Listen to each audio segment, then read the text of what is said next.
এত সুন্দর চারদিকে মসজিদ, মাদ্রাসা, আলেম ওলামা, দাড়ি টুপি, মাদ্রাসার পরিবেশের ভেতরে থাইকাও জানোয়ারে একটা সেজদা দেয় না। কত বড় নিকৃষ্ট জানোয়ার, চিন্তা করছে।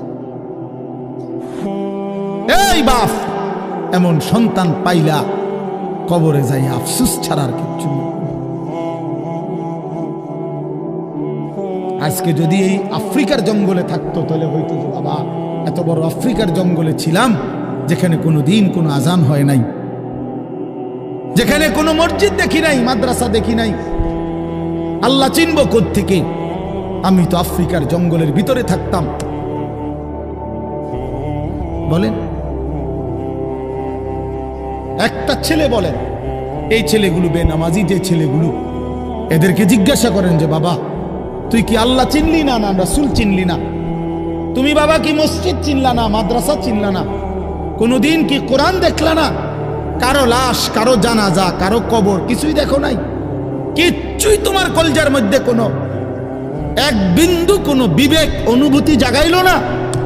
শুধু নারী, শুধু একটা মোবাইল, শুধু একটা ছবি, শুধু একটা অশ্লীল দৃশ্যের কাছে হেরে গেলা। ছেলেরা বলো বাবা, তোমরা বলো, কার কাছে হাইরা গেলা? কেমনে হাইরা গেলা তুমি? তোমার বাপ মুসলমান, মা মুসলমান, তোমার ঘর মুসলমান, তোমার দাদা দাদি, নানা নানি, চাচা মামা, ফুফা খালু সব মুসলমান। তোমার এলাকার চারদিকে আজান হয়, তোমার মহল্লার প্রত্যেক গলিতে গলিতে মাদ্রাসা আছে, কোরআনের ঘর আছে। তোমারই কোনো না কোনো চাচাতো ভাই, মামাতো ভাই, ফুফাতো ভাই, আত্মীয় কেউ না কেউ হাফেজে কোরআন আছে, আছে না? তালেবে ইলম আছে, মাদ্রাসায় পড়ুয়া আছে। এত কিছু দেখার পরেও যার কলিজায় এক ওয়াক্ত নামাজ পড়তে মন চায় না, তার দিল পাথরের চাইতে শক্ত, তার দিল জন্তু জানোয়ারের দিলের চাইতে নিকৃষ্ট। কারণ এ বড় শক্ত হারামি, মনে রাখি। সে কিছুই মনে করে না আল্লাহকে, কিছুই মনে। এত মসজিদ মাদ্রাসা, এত নামাজ রোজার এত চিহ্ন দেখাও তে কয় যে আমি কিছুই বিশ্বাস করি না। আমি বিশ্বাস করি আমার জীবন হলো মোবাইল, আমার জীবন হলো নারী, আমার জীবনের অর্থ হলো ছবি, আমার জিন্দিগির মাকসাদ হলো উলঙ্গ ছবি দেখা, নর্তকী দেখা, জিনা ব্যভিচারের দৃশ্য দেখা, মদের আড্ডা, জুয়ার আড্ডা, নারীর আড্ডা, কোন অশ্লীল মেয়ের পিছনে জীবনটা শেষ করে দেওয়া। খালাস, আমি বুঝছি এটাই জীবন। কিসের মসজিদ, কিসের মাদ্রাসা, কিসের আল্লাহ, কিসের রাসূল, আমি এগুলা বুঝি না। এতটা উল্টে গেল কেন? এত বড় লানত হলো কেন? বলেন বাবা। অতএব আপনাদের কাছে অনুরোধ করলাম, আপনারা আপনাদের বিবেককে নিয়ে ভাবেন। তোমরা ছেলেরাও বাবা রাগ হইও না, বুঝতে শিখো বাবা। কে ফিরাবে তোমাদেরকে? কে ফিরাবে? কে ফিরাবে? কে ফিরাবে বাপ? তোমরা কি কোনোদিন মরবা না? আজ যদি মৃত্যু হয়, এই বেনামাজি জিন্দিগি নিয়ে কেমনে কবরে যাইবা? টিকবা কেমনে? এই নাফরমানের জিন্দিগি নিয়ে কেমনে টিকবা? এই জন্য আমরা প্রত্যেকেই প্রস্তুতি নেই। যদি ভাবতে শিখি, বুঝি, সামান্য অনুভূতি জাগে, তাহলে এই অনুভূতিটাকে কাজে লাগাবার, একটা জনের গুনাহ মাফ করে নতুন করে নিজেকে আল্লাহর ইবাদত, ঈমান, আমলের দ্বারা সজ্জিত করার একটা শ্রেষ্ঠতম সিজন, মৌসুম আসতেছে, সেটা হলো মাহে রমজান। মাহে রমজান বড় বেশি সুযোগ আসতেছে। আল্লাহ যদি দয়া করে হায়াত দেয় তো পিছনের সব গুনাহ মাফ করিয়ে নতুন সাজে নিজেকে সজ্জিত করার, আখিরাতের রঙে রঙিন করার, জান্নাতের রঙে নিজেকে গড়ে তোলার এক শ্রেষ্ঠতম মাস মাহে রমজান। রমজান মানে অন্য কিছু, রমজান মানে ভিন্ন কিছু। রমজান মাসে মানে নিজেকে বদলানোর মাস, রমজান মানে নিজেকে পরিবর্তনের মাস, রমজান মানে নিজেকে আখিরাতের রঙে রঙিন করার মাস, রমজান মানে আল্লাহ তাআলার মহব্বতে, রাসূলুল্লাহ সাল্লাল্লাহু আলাইহি ওয়াসাল্লামের মহব্বতে ডুবে যাওয়ার মাস। এটা আমাদের সামনে। আল্লাহ আমাদের জন্য রমজানের হায়াত ভিক্ষা দান করেন।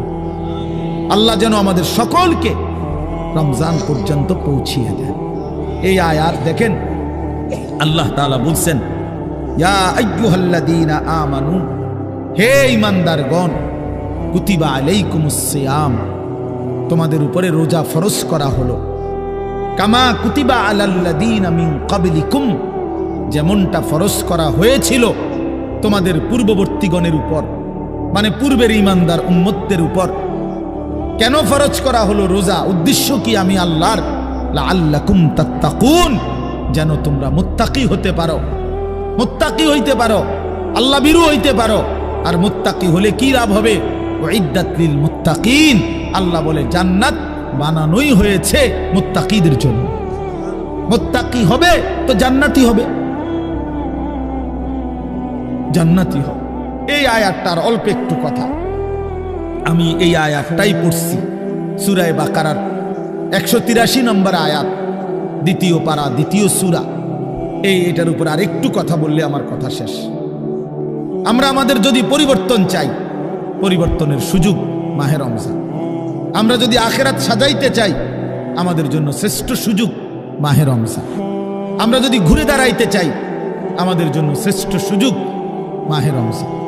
মাহে রমজান, আল্লাহ নাফরমানির এই জিন্দেগি আমি ছেড়ে দেব, আপনার রঙে রঙিন হব, তাইলে শ্রেষ্ঠতম সুযোগ মাহে রমজান। মাহে রমজানের মধ্যে অসম্ভব শক্তি আছে, মাহে রমজানের মধ্যে অসম্ভব পাওয়ার আছে। আল্লাহ বলছে, রমজানে বান্দা আইসো আমার কাছে, রাত দিন 24 ঘন্টা আমি আল্লাহ জাহান্নাম থেকে মুক্তি দিতে থাকব। ওয়াতাখাউ মিনান নার, জাহান্নাম থেকে মুক্তি দেব, সারা রাত মুক্তি দেব, সারা দিন মুক্তি দেব। রমজানের প্রতি ঘন্টা, প্রতি মিনিট, প্রতি সেকেন্ড হীরা মণি মুক্তা জহরতের চাইতেও কোটি গুণ বেশি দাম, কোটি গুণ বেশি দাম। আল্লাহ তাআলা সেই মহিমান্বিত রমজান আমাদের সামনে আনতেছেন। আর মাত্র 18-19 দিনও বাকি নাই। এই অল্প কয়টা দিন বাবা, আমাদের উচিত রমজানের জন্য অধীর আগ্রহে মহব্বতের সাথে আল্লাহর কাছে হায়াত ভিক্ষা চাওয়া, যে আল্লাহ এত কাছে আইনা মৃত্যু দিয়েন না, কবরে নিয়েন না, আর কয়টা দিন হায়াত দেন, রমজান পর্যন্ত পৌঁছিয়ে দেন। আল্লাহুম্মা বারিক লানা ফি রাজাব ওয়া শাবান ওয়া বাল্লিগনা রমাদান। আল্লাহ তাআলা বলেন, ইয়া আইয়ুহাল্লাযীনা আমানু। দেখেন, এই একটি আয়াতে আল্লাহ 4টা কথা বলছে। একটা হলো, হে ঈমানদারগণ। 2 নাম্বার হলো, তোমাদের উপরে রোজা ফরজ করা হলো। 3 নাম্বার হলো, যেমনটা ফরজ করা হয়েছিল পূর্ববর্তীদের উপরে। 4 নাম্বার হলো, যেন তোমরা মুত্তাকি হতে পারো। কয়টা কথা হলো? এই 4টা কথার আমি 4টা আলগা সংক্ষিপ্ত একটু ব্যাখ্যা বলি। 1 নাম্বার হলো, হে ঈমানদারগণ, এটা আল্লাহ আমাদেরকে ডাক দিয়েছেন। তাফসীরের মধ্যে আছে, আদম আলাইহিস সালাম থেকে নিয়ে আমাদের নবী পর্যন্ত, ইতিপূর্বে আমাদের নবীর আগে যত নবী পৃথিবীতে আল্লাহ পাঠাইছেন, ওই নবীদের উপরে যারা ঈমান আনছিল, ওই নবীদের আমলে তাদের কাউকে কোনোদিন আল্লাহ তাআলা এই শব্দ দিয়ে, হে ঈমানদারগণ, ইয়া আইয়ুহাল্লাযীনা আমানু বলে ডাক দেন নাই। আগে সর্বপ্রথম আমাদের নবী, আখিরি নবী, আল্লাহর বন্ধু, আমাদের নবীর ভালোবাসায় আল্লাহ তাআলা বলছে, বন্ধু, বিগত কোন নবীর ঈমানদার উম্মতকে আমি যেই শব্দে ডাকি নাই, এই প্রথম আপনার ভালোবাসায় আপনার ঈমানদার উম্মতকে আমি ইয়া আইয়ুহাল্লাযীনা আমানু এই নতুন শব্দে ডাক দিলাম। হে ঈমানদারগণ, হে ঈমানদার, তোমরা আমার। তাফসীর ইবনে কাসিরের মধ্যে আছে, যে ঈমানদার সে আল্লাহর বন্ধু, যে মুমিন সে কার বন্ধু? আল্লাহর বন্ধু। আল্লাহর বন্ধু, মুমিনের বন্ধু আল্লাহ, আল্লাহর বন্ধু মুমিন, আল্লাহর বন্ধু মুমিন। এই জন্য তাফসীরে লিখছে, হে ঈমানদারগণ, এই কথার আরেকটা তর্জমা এটা, হে আমার বন্ধুগণ। আল্লাহ যেন ডাক দিয়া বলছে, হে আমার বন্ধুগণ, তোমরা আমার বন্ধু, তোমরা আমার। আমি বানাইছি বহু জনেরে, তোমরা বানাইছি আমার জন্য, আমার জন্য। তোমরা আমার, তোমরা আমার মেনে নিয়েছ, তোমরা আমার কালেমা পড়েছ, তোমরা আমার রসুলকে মেনে নিয়েছ, অতএব তোমরা আমার। তোমাদের কালেমা লা ইলাহা ইল্লাল্লাহ মুহাম্মাদুর রাসূলুল্লাহ এটা আমি গ্রহণ করলাম, গ্রহণ করে আমি নিলাম। এই জন্যই আমি তোমাদেরকে ডাক দিই। তুমি বলছো আমি এনে ভর্তি হমু। ওই যে আমারে মোহাম্মদে বলছে, তার ছোট ভাই হাফেজ মুশাররফ কয় আমার আজকে বলল যে হুজুর ভর্তি করামু আপনার মাদ্রাসায়, তো কি কোন সময় আমু, ফরম নিয়ম কানুন কি? আমি এত কথা তোমার দরকার কি, হাতে ভর্তি হইব সারছে তো আর কি। তার মানে আমি বলতে চাইছি তারে কি বুঝাইলাম, তোমার এত নিয়ম কানুনের দরকার কি, আমি তারে নিলাম, খালাস আমি ভর্তি নিলাম। তাইলে অর্থ হইল আল্লাহ তাআলা বলছেন বান্দা তোমার কালেমা আমি নিলাম, তোমার ঈমান আমি নিলাম, এজন্য আমি তোমারে মুমিন বলে ডাক দিলাম। আল্লাহ কাউকে নিজের করে ডাক দেওয়া, খোদার কসম এটা তার জীবনের সবচেয়ে বড় পাওয়া। যদি দিল থাকতো তাইলে আমরা বুঝতাম। এক এমপি সাহেব যদি কারো নাম নেয়, এক মন্ত্রী সাহেব কারো নাম নেয়, আর তারে যদি কেউ আইয়া কয় আজকে তো মন্ত্রী সাহেবের কাছে গেছিলাম আর উনি তোমার নাম নিছে, তোমার কথা ভালো কইছে, বাবা হেতে বেটা তো মানে ঠ্যাঙালগি দিয়ে একটা লেবে। হ্যাঁ বাইতাইয়া ঘরে বেড়িয়ে কথাবার্তা সাবধান কও, আগের মতো নাই, যেরুম মনে করছে এরুম না। কি কিছে মন্ত্রী সাহেব আজকেও আমার নাম রয়েছে, জিঙ্গাও মানে সে এটাকে খুব গৌরবের মনে করবে, ঠিকই না বলেন না কেন? সবার কাছে ঘুরে ঘুরে বলার চেষ্টা করবে আমি কিন্তু মন্ত্রীর পরিচিত। হাদিসের মধ্যে আছে এক সাহাবী উবাই ইবনে কাব রাদিয়াল্লাহু তাআলা আনহু, সাহাবীদের মধ্যে নবীজির সবচেয়ে সুন্দর কোরআন শরীফ পড়তেন যিনি, ওনার নাম হলো উবাই ইবনে কাব। তো এই উনি নবীজি একদিন উনাকে বলছেন এই সাহাবীকে যে উবাই এদিকে আসো, তুমি আমারে কোরআন শরীফ পড়ে শোনাও, বুঝছেন? তখন ওই সাহাবী একটু লজ্জিত হয়ে বলতেছি ইয়া রাসূলুল্লাহ আমি আপনার সামনে কোরআন পড়বো, অথচ কোরআন তো আমরা আপনার থেকেই শুনি, কোরআন আপনার উপরেই নাজিল হয়, আমি কোন সাহসে আপনার সামনে কোরআন পড়ি? তো নবীজি বললেন শুনো, মহান আল্লাহ পাক রব্বুল আলামিন জিব্রাইল পাঠাইয়া তোমার নাম নিয়া বলছে তোমার কাছ থেকে আমি কোরআন শুনতে। এই আমরা স্পষ্ট হাদিসে পড়ছি, বিশ্বাস করেন। এই সাহাবী এটা শুই না 3 বার জিজ্ঞাসা করছে নবীজিরে, আওয়াসাম্মানি আল্লাহ, ইয়া রাসূলুল্লাহ বললেন কি আমার আল্লাহ আমার নাম নিছে? আমার নাম? আরে কোন কি আপনি? নবীজি বলল হ তোমার নামে তো নিছে। উনি আবার জিজ্ঞাসা করছে, ইয়া রাসূলুল্লাহ সত্যি বলছেন আমার নাম নিয়েছেন আল্লাহ? বলছে হ তোমার নাম। আবার জিজ্ঞাসা করছেন, হাদিসের স্পষ্ট শব্দ আছে ফাবাকা। 3 বারের পরে এই সাহাবী খুশিতে আনন্দে চিৎকার করে কাঁদতে শুরু করছে আর বলতেছি ইয়া রাসূলুল্লাহ এক গোলামের কি পরিমাণ সৌভাগ্য, তার মুনিব তার নাম নিয়েছে।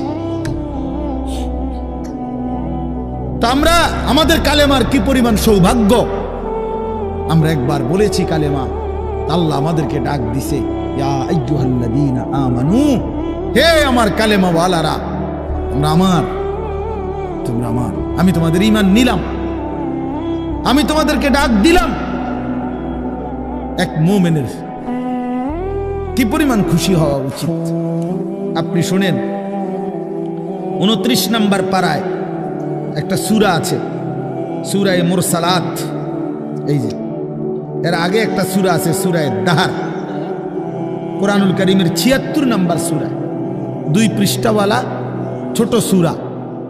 এই সূরাটার মধ্যে জান্নাতের বর্ণনা সবচেয়ে সুন্দর, মানে জান্নাতের বর্ণনা হৃদয় কারা এই সূরাতে আছে। এই সূরাটা যেদিন নবীজির উপরে নাজিল হয়েছে সেদিন নবীজির সামনে একজন কালো রঙের সাহাবী বসা ছিলেন, ওয়াইন্দাহু রাজুলুন আসওয়াদ, কালো একজন রঙের সাহাবী বসা ছিল, উনি বসা ছিলেন। এই সময় এই সূরাটা নাজিল হয়েছে। নবীজি উনাগরে শুনাইছে সূরাটা। তো এই সূরার মধ্যে জান্নাতের এমন হৃদয়গ্রাহী বর্ণনা। এই সাহাবীটা সামনে যিনি বসা, কালো রঙের সহজ সরল সাহাবী, উনি এই সূরা এটা শুইনা জান্নাতের আশায় খুশিতে একটা চিৎকার দিছে। এক চিৎকারে হাদিসে আছে উনি ওইখানেই ইন্তেকাল করছে। এখানে তখন আল্লাহর নবী বলেন, ওয়াল্লাহি লাকাদ আখরাজা নাফসা সাহিবিকুমুশ শাউকু ইলাল জান্নাহ। নবী বলেন, আল্লাহর কসম, জান্নাতের প্রবল আকাঙ্ক্ষায় তোমাদের বন্ধু জীবন দিয়ে দিল। নিকাল যায় দম তেরে কদমোं के नीचे यही दिल की हसरत यही दिल की आरज़ू है। এটা উর্দু শের আর কি। অর্থ হলো, হে প্রিয়তম, তোমার পায়ের নিচে জীবন দিলাম, জান দিয়ে দিলাম। আর এটাই ছিল আমার সারা জিন্দেগীর তামান্না, দিলের আকাঙ্ক্ষা, যে তোমার জন্য আমি জীবন দেব। আর সেটাই দিয়ে দিলাম। নিকাল যায় দম তেরে কদমোं के नीचे, তোমার কদমের নিচে আমার জান গেল। यही दिल की हसरत, এটাই ছিল দিলের আকাঙ্ক্ষা। এজন্য আজকে ছেলেরা কোথায় জীবন শেষ করে দিচ্ছ? এমন সুন্দর জীবন, এমন সুন্দর যৌবন, আহা, শক্তির টাইমটা, জীবনের সক্ষমতার সময়। ছোটবেলা তো ভাইয়া দুর্বল, বৃদ্ধ বয়সটাও দুর্বল। তোমাদের অনেক কিশোর নওজোয়ান একজনের গায়েও চাদর নাই, কিন্তু মুরব্বী সবগুলোর গায়ে চাদর। দেখো চাকায়া, এই চাচারা তো আমার সব পরিচিত চাচা। অর্থ হইল এই বৃদ্ধের এই দুর্বলতা তাকে চাদর গায়ে দিতে বাধ্য করেছে। তার শরীরে শীতের অনুভূতিটা বেশি, ঠিক কিনা বলেন না কেন? কিন্তু তোমরা নওজোয়ান, তোমাদের অধিকাংশ কারো গায়ে চাদর নাই। তোমরা দেখো ভাইয়া, আমার গায়ে কোনো চাদরই নাই। তাইলে বুঝাইতে চাইলাম, এই শক্তির সময় যৌবন। যুবক চাইলে পাহাড় কাইটা সমান করতে পারবে। যুবক চাইলে সাগর নদী মাটি দিয়ে ভরাট করে দিতে পারে। একটা এলাকার যুবক ছেলেরা যদি চায়, সবার হাতে হাতে মদের বোতল পৌঁছাই দিতে পারবে। একটা সমাজের ছেলেরা যদি চায়, সবার হাতে হাতে নামাজের মুসল্লাও তুলে দিতে পারবে। অতএব ছেলেরা, তোমরা যারা যুবক আয়োজন করছো, আমি তোমাদের উৎসাহ দেই, একটু আগাও। এখানে থাইমা যাইও না। একটা মাহফিল করছি, এক ফোটলা বিরিয়ানি খাওয়াই দিছি, খালাস না বন্ধু, একটু আগাও।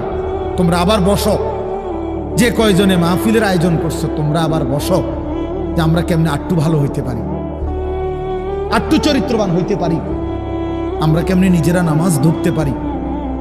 একটু যদি হিম্মত করো যুবক, ইনশাআল্লাহ ভালো হবে। শনিবার দিন আমি আমার মাদ্রাসায়, এই শনিবারে সকাল 10টা থেকে বিকাল 4:30 পর্যন্ত, এইবারই প্রথমবার আমি আলাদা 16 বছর থেকে 30 বছরের নিচে যাদের বয়স, এই কিশোর যুবকদের জন্য আলাদা ইসলাহি মজলিসের আয়োজন করছিলাম। আমার শায়েখ আল্লামা মুফতি মুশতাকুর নবী সাহেব বয়ান করছেন, আল্লামা মুফতি আমজাদ হুসাইন সাহেব বয়ান করছেন, হযরত মাওলানা মুফতি ইউসুফ বিন ইকবাল বয়ান করছেন, আমাদের কুমিল্লা ক্যান্টনমেন্টের বড় একজন শিশু বিশেষজ্ঞ ডাক্তার মিজানুর রহমান, উনি বয়ান করছেন। আমি নিজে কিছু কথা বলছি। প্রায় 600 ছেলে এন্ট্রিভুক্ত আসছে, উপস্থিত হয়েছে 600। সন্দ্বীপে, চট্টগ্রামে আমরা প্রতি বছর সন্দ্বীপ যাই, সেখানে 4টা-5টা ছেলে ফজরের নামাজের জন্য, তারা বন্ধু, কলেজের ছেলে, 4-5 জন ছেলে মাত্র। ওরা একদিন সিদ্ধান্ত নিছিল, ওরা সবসময় ফজরের নামাজ পড়তো, তো ওরা একদিন সিদ্ধান্ত নিছে যে ফজরের পরে তারা সন্দ্বীপ তো সাগরের পারে, তো সাগরের পারে হাঁটতো তারা। তো তারা একদিন সিদ্ধান্ত নিছিল, আজ থেকে 1 বছর আগে, যে আমরা সকালবেলা না হাইটা, চলো আমরা বন্ধুদেরকে ফজরের জন্য জাগাই, ফজরের ক্যাম্পেইন করি, ফজরের জন্য গণসংযোগ করি। এই 4-5 জন ছেলে উদ্যোগ নিয়ে শুরু করছে। ঠিক 1 বছরের মেহনতে এই গত নভেম্বর, 24 সালের নভেম্বরে আমি গেছি মাহফিলে। ওইখানে তারা আমার লিস্টেড ফজরের পরে আমি তাদের জন্য আলাদা বয়ান করছি, তাদের আলাদা মাহফিল হয়েছে ফজরের পরে। মানে রাতে আমি যেই প্যান্ডেলে ওয়াজ করছি ওই প্যান্ডেলটা তারা সকালের জন্য আবার ভাড়া নিছে। বুঝেন না এই কথা? আমি ওখানে ছিলাম, আর ওখানে রাত্রে আসা যায় না, ওইটা সন্দ্বীপে স্পিড বোট দিয়ে আইতে যাইতে হয়, তো রাইতে আওয়ানোর সিস্টেম নেই, থাকতে হয়। এই জন্য ফজরের পরে আবার বয়ান করছি 1.5 ঘন্টা। তো ওরা, আমি বললাম এত ভোরে ছেলেরা আইবুনি, কয় হুজুর আসবে ইনশাল্লাহ, আপনি দেখেন। তারা আমারে দেখাইছে কাগজে কলমে লিস্টেড করা প্রায় 4,500 ছেলে এখন ফজরের নামাজ জামাতে। যুবক চাইলে কি না পারে, যুবক চাইলে ভাঙতে পারে, যুবক চাইলে গড়তে পারে, যুবক চাইলে বুলডোজার দিয়ে সমান করে লাইতে পারে, সমান করে ফেলতে। আবার সেই ভাঙার উপরে যুবক চাইলে গড়তেও পারে। আল্লাহ তাআলা নওজোয়ানের শরীরে অসম্ভব হিম্মত দান করছে, অসম্ভব হিম্মত। এই জন্য বাপ, আমি যুবক যারা তাদেরকে উৎসাহিত করলাম। মহান আল্লাহ পাক রব্বুল আলামিন আমাদেরকে বলছেন, আমি তোমাদের ইমানদার, ইমান নিলাম, আমি ইমান দিছি বান্দা। আমি গত বছর যখন তাবলীগের সফরে ছিলাম দিনাজপুর জেলায়, গত বছর আগস্ট মাসে 72 বছর বয়স্ক একজন হিন্দু লোককে কালেমার দাওয়াত দিছিলাম। ওনার 2 ছেলে মুসলমান, ওনারে আমি 2.5 ঘন্টা কালেমার দাওয়াত দিছি। আমরা 3 জন আলেম মিলে কত অনুনয় বিনয় করছি, কাকুতি মিনতি করছি, কাঁদছি, চোখের পানি ফেলছি। একটা বার চাচা কালেমা পড়েন, আপনার ছেলে মুসলমান, ছেলের বউ মুসলমান, আপনার নাতি নাতনি সব মুসলমান, আপনি এখনো বসে আছেন কেন? আহা, এই 72 বছর হয়ে গেছে। বুড়া মিয়া কয়, আমি না, আমি ওটা বলবো না। বলে নাই। আমি আমার সাথীদের কাছে, আমার 26 জন সাথী নিয়ে চিল্লাই গেছি, 16 জন আলেম, এক চিল্লা সফরে 950 মানুষ আল্লাহর রাস্তায় বের হয়েছে চিল্লার জন্য। আলহামদুলিল্লাহ, আল্লাহই করাইছে। তো বলতেছিলাম, আমি সাথীদের কাছে এসে বলছিলাম যে দেখেন, 72 বছর বয়স হয়ে গেছে, এক আল্লাহর বান্দা, তার জবান দিয়া কোনোদিন তার মালিকের নামটা বের হয়। আমারে আপনারে আল্লাহ তাআলা কত বড় তৌফিক দিছে যে আমরা কত হাজারবার, লক্ষবার কালেমা লা ইলাহা ইল্লাল্লাহ মুহাম্মাদুর রাসূলুল্লাহ এটা যে আমরা পড়তে পারি, পড়তে পারছি, এই সৌভাগ্যের কৃতজ্ঞতা কি? এটা যদি আল্লাহ আমগো জবান দিয়ে কোনোদিন না বলাইতো। কথা বলে না বাপ? এই ছেলেরা মিয়া, এই আব্বাস যারা নামাজ পড়ো না, আরে না ফরমান, তুই যদি হিন্দুর ঘরে জন্ম নিতি, তুই যদি ইহুদির ঘরে জন্ম নিতি, তুই যদি খ্রিস্টানের ঘরে জন্ম নিতি, বেটা কি হতো জীবন? যদি কোনোদিন কালেমার আহ্বান না শুনতা। তুমি তো মুসলমানের ঘরে জন্ম নিয়া এভাবে ইমানকে ফেলে দিলা। মুসলমানের ঘরে জন্ম নিয়ে এভাবে নামাজকে প্রত্যাখ্যান করলা। ছি ছি ছি ছি, তোমারে দেখে তো হিন্দুও হাসবে, তোমারে দেখে তো ইহুদিও হাসবে, তোমারে দেখে তো খ্রিস্টানও হাসবে, যে দেখছো হয় নাকি শ্রেষ্ঠ জাতি, ওদের ধর্ম নাকি শ্রেষ্ঠ ধর্ম, ওদের ধর্ম কোরআন নাকি শ্রেষ্ঠ কিতাব, ওদের শ্রেষ্ঠ ধর্ম ওদেরই পছন্দ হয় না, ওদের শ্রেষ্ঠ কিতাব ওরাই পড়তে পারে না। তো এটা কিসের শ্রেষ্ঠ? কথা বলেন না। তাহলে আমি তো আমার ধর্মের অপমান। কথা বলেন না, আমি আমার ধর্মের অপমান না, আমি আমার কোরআনের অপমান। এজন্য তোমরা যারা বেনামাজি ছেলে, তোমরা ধর্মের অপমান।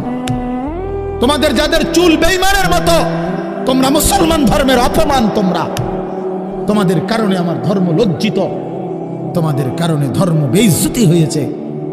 তোমরা ইসলামকে অপমানিত করলা, আল্লাহকে অপমানিত করলা, আমার নবীর শ্রেষ্ঠতম 23 বছরের আদর্শকে তোমরা অপমানিত করলা।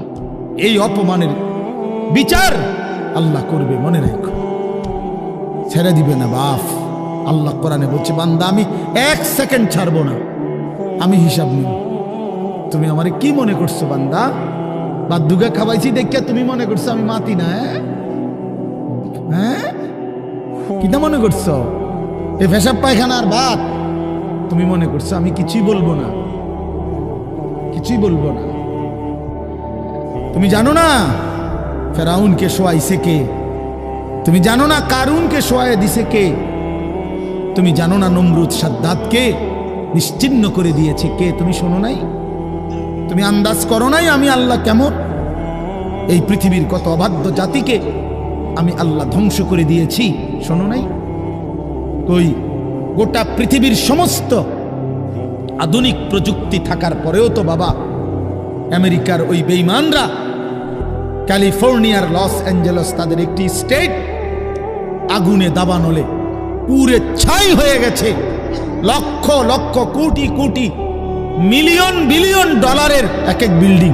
আপনারা মুরব্বীরা মিলিয়ন বিলিয়ন ডলার কি তাই বুঝতেন না? কয়টা আপনি 1 মিলিয়ন বিলিয়ন ডলার কত টাকা? কমপক্ষে 300 টাকার বেশি। মানে আপনি এটি বুঝতেন না, টেহারি এটা বুঝতেন না। কথা বুঝছেন কেন? হ্যাঁ, আমরা কিতাবে পড়ছি এক বুজুর্গকে, হ্যাঁ, একটা জিনিস দামি ওনার কাছে ছিল, তো ওনার কাছে বলছি এটা আপনি বিক্রি করে দেন। কত মূল্য? উনি বলছে 100 দিরহাম, 100 টাকা। তখন উনি যখন বিক্রি করে দিছে, ওনারে 100 দিরহাম দিছে, তো অন্য কেউ ওনারে পরে বলছে হায় হায় জনাব, আপনি তো বহুত বড় ঠকছেন, মাত্র 100 টাকা দাম চাইলেন, এটার দাম তো আরো অনেক। তো উনি বলছেন আল্লাহর কসম 100 টাকার উপরে, 100 দিরহামের উপরে কোনো সংখ্যা আছে? আমার তো এটা জানা নেই, আমার তো এর উপরে কিছু জানা নাই। আমার মেজো বোনের বিয়ে যখন হয়েছিল, মেজো বোন, আমি তখন প্রাইমারি শেষ করে মাদ্রাসায় ভর্তি হয়েছি, এই সময় আমার বোনের বিয়ে হয়েছে। তো বোন জামাই যখন ওই আগে ছোটবেলায় বিয়ের দিন বোন জামাই যখন আসছে, তখন শরবত খাওয়াইছি যে গেইটে নাকি, তখন কিছু টাকা দিতে হয় না, যে শরবত খাওয়ায় তারে। তো আমারে 100টা টাকা দিছে উনি প্রথম। তো এগুলা নাকি ওনার কাছে আরো টাকা ছিল, তো ওই আরো একটু সাফাসাফি করলে আরো দেয়, আরো কিছু দেয়, না মানলে আরো দেয়, এমনি এমনি নিয়ম ছিল। আমার 100 টাকা দিছে, আর এটা দেখে আমি একটা দৌড়ে আইয়ালাইছি। আমার পুরো মনে আছে, একেবারে কসম, আমার পুরো এখনো মনে হইলো আর এই কথাটা। আমার একেবারে আমার ভাই, চাচাতো ভাইটাই বা অন্যরা এত দমকাইছে, বেউকুফ 100 টাকা লইয়া দৌড় দিয়ে আইয়ালাইছ। আমি বলছি আমি তো আসলে এর চাইতে বেশি টাকা জীবনে আর দেখি। তো বলতে চাইলাম হাজার হাজার কোটি কোটি মিলিয়ন ডলারের এই বাড়ি ভবন, এগুলো পৃথিবীর সর্বাধুনিক প্রযুক্তি দিয়ে, অত্যাধুনিক প্রযুক্তি থাকা সত্ত্বেও, আধুনিক সরঞ্জামাদি থাকার পরেও বাপ আল্লাহর দেওয়া আযাবে আগুনে যখন জ্বলছে, এই কয়দিন হইল কোনো বেঈমানে 1 সেকেন্ডের জন্য আগুন নিভাইতে পারে নাই। 14,000 ফায়ার সার্ভিস কর্মী একসাথে আপনার পানি দিছে, আরো বাড়ে, আগুন আরো বাড়ছে। তার মানে বোঝা গেল বাবা, পৃথিবীর কারো শক্তি মূলত কোনো শক্তি না, আল্লাহ শক্তির সামনে, আল্লাহর ফায়সালার সামনে। আল্লাহ যদি ভালো রাখে তাইলেই ভালো থাকা। হ্যাঁ, আপনার টাকা তো আছে 1000 কোটি টাকা, কিন্তু আপনার ফেডে অসুখ, আপনি টেহা দিয়ে কিনবেন। আপনার টাকা তো আছে লক্ষ কোটি টাকা, কিন্তু আপনার তো ডায়াবেটিস, আপনি কিনবেন টাকা দিয়ে কি করবেন? আপনি 7 রাজার ধন হইলেও কি লাভ হবে আপনার? এই জন্য আমি অনুরোধ করছি, আমরা মুমিন, আল্লাহ আমাদেরকে বলছে এটাই কথা, তোমাদের উপরে আমি রোজা ফরজ করলাম, তোমরা আমার হুকুম মানো, তোমরা আমারে মানো বান্দা। রোজা মানে বিরত থাকা, সিয়াম মানে বিরত থাকা, তার মানে গুনাহ থেকে বাঁচো, হালাল বস্তু থেকে বাঁচো। আমি তোমাদেরকে হারাম তো হারামই, হারাম থেকে আবার ফিরাবো কেন? হারাম থেকে তো ফিরতে সারা বছরের জন্যই বলে দিছি। তো আমি রমজান মাসে তোমাদের 3টি হালাল খাবার হালাল ছিল, পানি হালাল ছিল, হালাল স্ত্রী হালাল ছিল। আমি রমজানের 30টা দিন একটা মাসে তোমাদের জন্য খাদ্য, পানি, স্ত্রী, এই 3টা জিনিস হালাল বস্তু আমি হারাম করে দিলাম। যেন আমি বুঝাইতে চাইলাম যে দেখো, আমি আল্লাহ যেখানে হালালটাও হারাম করে দিলাম, সেখানে হারামটার প্রতি আমি আল্লাহর কি পরিমাণ ঘৃণা। যেখানে হালালটাই ছেড়ে দিতে বললাম, সেখানে হারামটা ধরে রাখার কোন সুযোগ আছে? অতএব মিথ্যা, চুরি, ডাকাতি, জিনা, ব্যভিচার, মদ, জুয়া, নাচ, গান, সুদ, ঘুষ, মা বোনদের বেপর্দা জিন্দিগি ছেড়ে দেন, ছেড়ে দেন। একজন বুঝলে একজনে, কোনো অসুবিধা নাই, আমার কোনো আফসুস নাই। আমি সব সময় ফেরিওয়ালার মতো আমি বুঝি, একজনই শুনুক, একজনই যদি ভাবে আলহামদুলিল্লাহ। সংখ্যা দিয়ে আমি কি করব বুঝেন না? 10 কোটি মানুষ আমারে মনে করেন আলগি দিছে, তো কি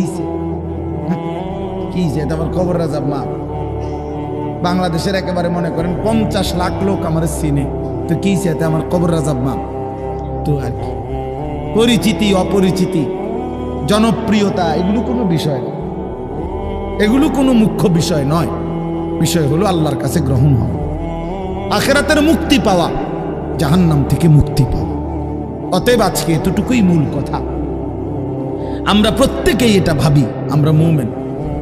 প্রিয় ভাই বলেন, আমরা এখানে যারা এখন বসছি, রাত 12টা বাজে, আমার কথা শেষ, নীরবে 1টা মিনিট ইনসাফের সাথে ছেলেরা বাবা বলো তুমি মুসলমান কিনা। না, ছেলেরা আলাদা বলো বাবা, কও তোমরা মুসলমান কিনা। প্রিয় বাপ বলো তুমি মুসলমান কিনা, তুমি মুসলমানের সন্তান কিনা। তাইলে তুমি সিদ্ধান্ত দাও আজকে। বয়স্ক যারা আছেন তারা আপনারা বসা থাকেন, কিন্তু তোমরা যারা 30 বছরের নিচে ছেলে, তোমাদের বয়স, বুঝে শুনে ধোঁকা দিও না, আল্লাহর সাথে ধোঁকা করো না, আল্লাহর সাথে মস্কারি করো না। হাদিসের মধ্যে আছে, এক লোক নবীজির সামনে বাম হাত দিয়ে খাইতেছিল, মুসলিম শরীফের হাদিস। নবীজি তারে বলছে ডান হাতে খাও, তখন সে বলছে আমি ডান হাতে খাইতে পারি না। নবীজি বলছে তাইলে আর পারবাও না। কসম আল্লাহর, ওই হাদিস আছে, সাহাবী বলে ওই লোক আর কোনোদিন ডান হাত মুখের কাছে আনতে পারে নাই, কারণ সে তো মূলত মিথ্যা বলছিল, অহংকার করে বলছিল। এই জন্য আমি অনুরোধ করছি, তোমরা যারা 30 বছরের নিচে আছো ছেলে বাবা, তোমরা দিল থেকে বুঝে শুনে তোমরা নিয়ত করে দাঁড়াও, যে এই কথার নিয়তে দাঁড়াও, যার ভাল লাগে যে আমি ইনশাল্লাহ চেষ্টা করুম ফজর সহ 5 ওয়াক্ত নামাজ পড়তে। তুমি সিদ্ধান্ত নিয়ে বলো যে আমি চেষ্টা করব, আমি নারী ছবি, অশ্লীল দৃশ্য থেকে, মোবাইলের অশ্লীল ছবি থেকে নিজেকে বাঁচাইবার নিয়ত করলাম, সিদ্ধান্ত করলাম। আল্লাহ তৌফিক দিলেই তো পারবা, ঠিক কি না বলেন না কেন? অতএব নিয়ত করে হিম্মতের সাথে যে আসলেই হুজুর আমি দিল থেকে বললাম, এই নিয়ত করে দাঁড়াও। যার ভাল লাগে দাঁড়াও, কোনো বাধাবাধকতা নাই, যার মন চায় দাঁড়াও, আমার কোনো জোরাজুরি নাই। বাকি তুমি দিল থেকে বলো, মন থেকে মনে নিয়ত করো, তোমার দিলে তুমি, কারণ তোমার কবর তোমার, আমার কবর আমার। তোমার ঘরে তুমি ফিরবা, আমার ঘরে আমি ফিরব। সবাই রাজি তো ইনশাআল্লাহ? আল্লাহ তাআলা তৌফিক দান করেন। বসো বাপ, আল্লাহ কবুল করে নেন। মনে করো ঠকবা না, মনে রাখো নামাজ পড়ে কেউ ঠকে না, না পড়ে ঠকে। গুনাহ ছেড়ে দিয়ে ঠকবা না, বরং গুনাহ ছেড়ে দিলে দামি হইবা ইনশাআল্লাহ। দামি হইও, নিজে দামি হবা, মনে রাখো দামি। একটা জিনিস শেষ মনে রাখো ছেলেরা, যে কোনো মূল্যে আমরা আলহামদুলিল্লাহ গোটা পৃথিবী নিয়ে আমাদেরও পড়ালেখা করা আছে। সারা পৃথিবীর হালাত আমরাও বুঝি কম বেশ। আমরা জেনারেল লাইনেও পড়ালেখা করছি, কুমিল্লা ভিক্টোরিয়া কলেজ থেকে মাস্টার্স পাশ করছি, সরকারি আলিয়া মাদ্রাসা থেকে কামেল পাশ করছি, কওমি মাদ্রাসা থেকে দাওরায়ে হাদিস পাশ করছি। তাহলে মাটির তলে থাকি না, পৃথিবীর নিয়ে আমরাও গবেষণা ভাবি। কাজে সারা পৃথিবীর যেই পরিস্থিতি বর্তমান, এবং আমাদের কোরআন সুন্নাহর যেই ভাষ্য, এই সবগুলো বিশ্বাস করো, একত্রে মিলাইলে এ কথা আমাদের কাছে একেবারে স্পষ্ট। আগামীর পৃথিবী ইসলামের পৃথিবী, আগামীর পৃথিবী কোরআনের পৃথিবী। মনে রাখো বললাম বাপ, তুমি দেখবা, তোমার হায়াতেই দেখবা ইনশাআল্লাহ। এখন যাদের বয়স এই 20, 25, 26, 28, যাদের বয়স 12, 15, তোমরা ইনশাআল্লাহ আগামীর ইসলাম দেখবা, কালেমার বিজয় দেখবা। তোমরা শুনবা যে ফিলিস্তিন বিজয়ী, তোমরা শুনবা সারা পৃথিবীতে কালেমার পতাকা উড়েছে, তোমরা শুনবা ইউরোপ আমেরিকার শক্তি নিশ্চিহ্ন হয়ে গেছে, তোমরা শুনবা ইসরায়েলের কুত্তারা পরাজিত হয়ে গেছে। সেদিন বুঝবা ইমানদারি দামি, সেদিন বুঝবা চরিত্রবান ছেলেটাই দামি, সেদিন বুঝবা নামাজি ছেলেটাই দামি। আর যারা চরিত্র নষ্ট করে ফেলেছ, তুমি ফালতু কোনো না কোনো সিফাত কোনাত পড়ে থাকবে। এই জন্য আমরা দয়া করি ইনশাআল্লাহ প্রত্যেকেই আমরা ইনশাআল্লাহ নামাজ পড়বো তো ইনশাআল্লাহ।